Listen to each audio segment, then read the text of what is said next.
Hello, Steve White, Steve Out 9. Well, I just watched the whole series of the Gobots, or Challenge of the Gobots. Now, I started collecting the toys again recently. I got the Command Center and Thruster 1, and I managed to get all of the sort of main 6 characters, like the Black Crusher. I had the white one as a kid, which is what we had in Australia. The red Turbo, because I had the white one, because we had a white one in Australia for a while. Cycle, Coptor, and Leader 1, who I did have as a kid, but he didn't quite survive. I've got bits of him. So, of course, I wanted to watch the series after that, because I vaguely remember seeing the series as a kid, really, really vaguely. It was in syndication for years, but it really only ran for one proper season. They did a mini-series of 5 episodes in 1984, and then the next year they had a full season of 60 episodes, and then they repeated them over and over again for a couple of years. So it ran from 84 to 88, I think, and I didn't really have great expectations for it. I didn't really have any good. I just had the Gobots have this reputation for being knockoff Transformers, and it's not true. They were created around the same time. They both came from brands of Japanese toys, and they got a slightly different release, and they just were a simpler toy line. They basically just took one toy line, Robo Machines, which consisted of about 60 or 70 figures, all about the same size. Like, there's a couple of different types, but pretty much all the same size. And they released them fairly simply, whereas Transformers was about 11 different brands all put together, and it was a bit of a mess.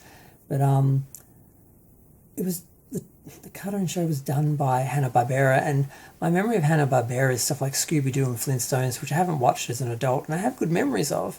But it wasn't sort of like Transformers or He-Man or Thundercats or Voltron, where I sort of imagine never watching it again.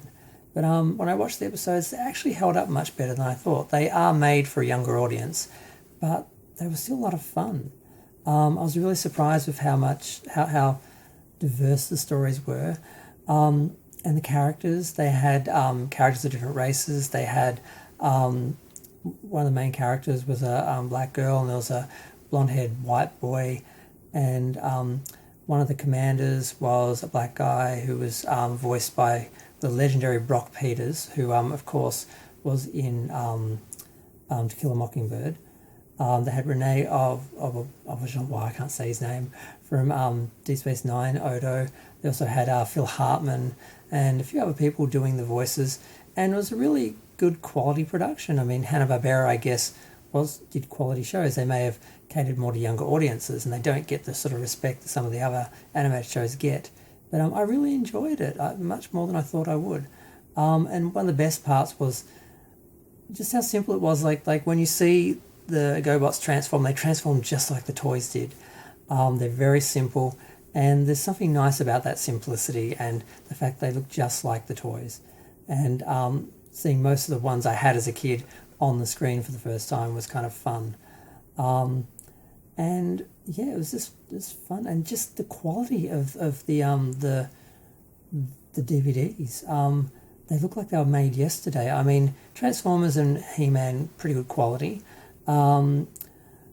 Thundercats varied a bit. Voltron varied a bit. Like, some episodes of Thundercats were quite bright and looked like they were, recently made. Other ones looked faded, like they were old tapes or something, and just a bit inconsistent. In some shows I've sort of noticed that with. But Gobots was consistent the whole time. Just the quality of the image looked amazing the whole time. So, and just very bright, very colourful, fun stories, a lot of adventure. It was a little bit more complicated than I thought. A bit more of continuity, and things that were happening through the Gobots universe that I was expecting. But I just wanted to do a little review, because I think the Gobots have a bad name. I don't think they get the respect they deserve, because they're ever seen as a knockoff of He-Man or a kiddie show, and they weren't really either. But the show is made for kids, yes, for little kids, but it's still really fun and enjoyable, and I actually totally had fun watching it. I was doing other things half the time, so I wasn't watching the whole time, like, which is usually how I watch things.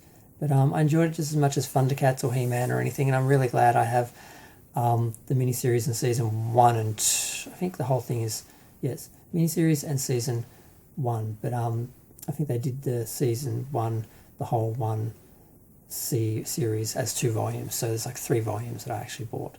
But yeah, I just want to do a review. I just want to say how much I enjoyed it, and if you haven't watched it, watch it. It's good.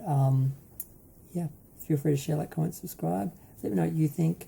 Thanks. Bye. I have to go watch the Rock Lords movie, so that's the only thing left I haven't watched out of the Gobots thing.